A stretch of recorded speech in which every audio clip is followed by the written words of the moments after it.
વલસાડ જિલ્લાના બેસદરા ગામ ખાતે નદીના કોઝવેના અભાવના કારણે એક વૃદ્ધ મહિલાનું મોત થતાં અંતિમ યાત્રા માટે લાવરી નદીમાંથી મૃતદેહ લઈ જવા પરિવારજનોએ સંઘર્ષ કરવો પડી રહ્યો છે।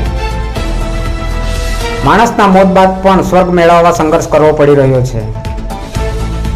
એક તરફ સરકાર વિકાસના દાવા કરી રહી છે, જ્યારે ધરમપુર કપરાડા જેવા અંતરિયાળ વિસ્તારમાં હજુ પણ લોકો વિકાસથી વંચિત જોવા મળી રહ્યા છે।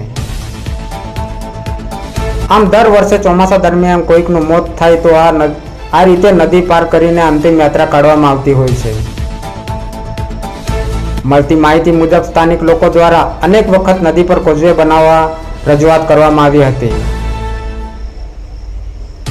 સમગ્ર ઘટનાને લઈ વાસદાના ધારાસભ્ય અનંત પટેલે પોતાના સોશિયલ મીડિયા એકાઉન્ટ પર પોસ્ટ કરવામાં આવી છે।